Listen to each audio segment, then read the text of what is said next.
What can you do to brand yourself and stand out as a real estate agent? I'm going to walk you through exactly what steps you can take right now without spending a bunch of other money to make yourself stand out. If you're ready to grow your real estate business, learn all things real estate, and have an amazing life, my name is Alisia Krastel. Make sure you hit the subscribe button so we can talk every week.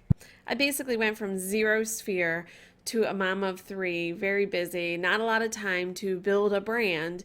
And I was able to do this through some of the strategies that I'm going to share with you on how to grow your brand. And if I did it, I know you can too. Number one is you got to decide what you want to be known for. And it doesn't have to be complicated. It doesn't have to be a logo and a full thought out brand strategy.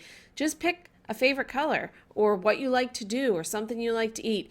It could literally be anything, and as long as we use it consistently, people will start thinking of you after you're gone or after you've walked out of the room and they see that thing, they'll think of you. So if you need a little help with that, I do have something you can download below that walks you through a couple of questions that can help you figure out what that thing is for you. I mean, I have a friend who really loved the show Friends, and she's really embraced that. She uses Friends quotes, Friends, pictures. She has a backdrop with Friends. She's just really embraced it. So anytime that people see Friends, they think of her. They send memes to her. That's what you want. Another colleague of mine has a yellow bow tie and a Dalmatian. Now, I don't know him that well, and he's clear across the country. I will always think of him when I see a yellow bow tie or a Dalmatian. It is quite that simple. So what's your favorite color? What word do you like? What mood do you represent?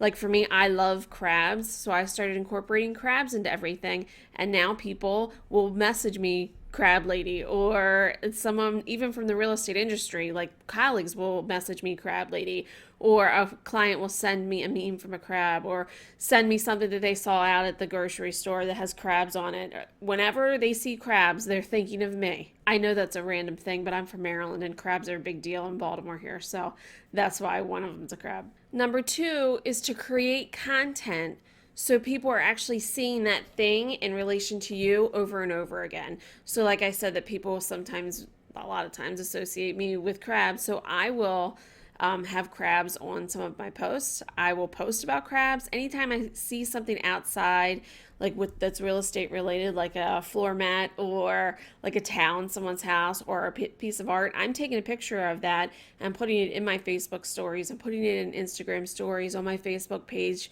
I'm sharing that. So I'm creating that context where people, when they see this, they associate it with me. So you're creating that for them, and it can literally be anything.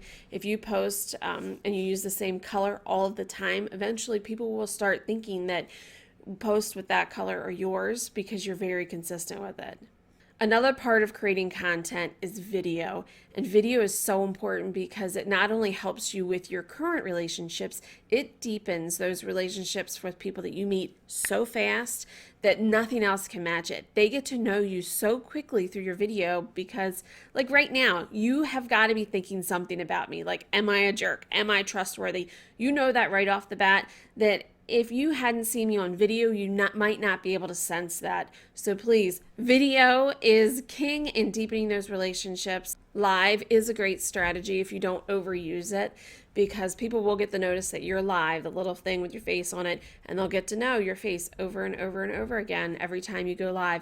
Just make sure that it's valuable content, something that they would want to know. The extra bonus with content being leveraged for you is that whenever you make something, it lives past when you've created it. So doing this YouTube video, you'll be able to see this for weeks, months, years to come. Any Facebook post you do has a shorter lifespan, but they're going to be able to see it outside the minute that you create it. So anytime you can create some kind of content, a post, an Instagram story, anything, it lives on for more than the actual moment that you've done it. So that is a huge way to leverage your time. Like I said before, me being a mom of three and very busy, I needed ways to grow my business without having daily sit down lunches and conversations, and video is definitely one of the ways that I've done that. Number three is look for specific tweaks that you can do. We don't need to change everything that you do, right? That's not what we're trying to do here. We're trying to make this simple for you. So the small tweaks is If you want to be a listing agent rather than a buyer's agent, or buyer's agent rather than a listing agent, that's a small tweak that you can make in your content creation. So I post about downspouts quite a bit because it's an important thing about water getting in the basement, and so many people don't do it. So I post.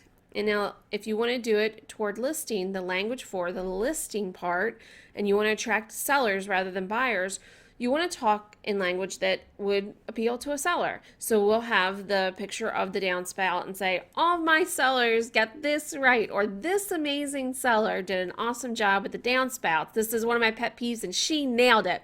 That's talking seller language.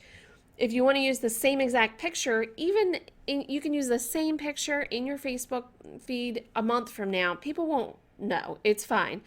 You use the language for a buyer if you want buyers. You post the picture, and instead of talking seller language, you're talking about why it's so important to look at things like the downspouts as a buyer, because it clues you in as a buyer of a house how the seller is taking care of the rest of the house. See how that you're just playing into the mindset of this specific buyer, and you're using content that builds into your brand. And you want to use your brand colors, and you can pick any color you want. You don't have to go get a brand specialist to do this. Just make sure it's the same color. If you're posting about the downspouts, you want to make sure, in my case, I'm using orange all the time. My text is orange. The background color for my text is orange. I might even include a crab in the actual post because I'm trying to create that consistency.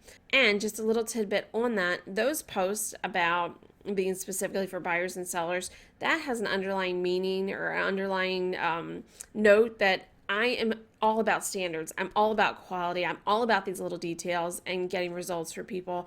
And it just all ties into what your brand stands for. And if you do that little sheet that I mentioned earlier and download it, you'll write down your 5 sentences that you believe about your brand and the 7 words that you think most about your clients and your brand. That'll help tie in kind of what your brand stands for. I'm curious, what colors would you use for your brand, or what are you already using? I'd love to know what colors you've picked. Number 4 is social proof. You want to get testimonials from your clients that say you're an amazing agent or you're an amazing whatever you do, and be able to forward that or highlight that on your Facebook page or in your stories, and maybe add a little something with your brand color on it that says another happy customer, or tell the story a little bit of that person, because that's what pulls people in. If you talk about how this person needs to be in Florida in 30 days and you made it happen, or this seller was the amazing downspout person, she did everything perfectly for the house and that's why it sold so fast. People love that type of story. People love that when you get wrapped up in the stories. And the social media proof how that helps with this whole circle of branding is they share it, they're one person. Well, that each one person that you know has at least 100 connections. So now 100 people have been exposed to your brand, your quality, probably your colors if you have some brand stuff on the testimonial. So see how it just can help explode your brand. And if you don't have social proof as in testimonials yet, you can create that yourself. So instead of just saying, oh, another one sold, tell the story yourself of how that happened, and that's creating social proof. Number 5 is when you engage, use your logo, your style, your way your business is. If you represent integrity and results, like speak that way. If you use a crab, I use a crab emoji sometimes. It's not my logo, but it still gets the point across, and it's a little trigger in the brain that works psychologically. Oh, everyone else is doing smiles and hearts and happy faces or Christmas trees or whatever. Well, Alicia's always doing a crab.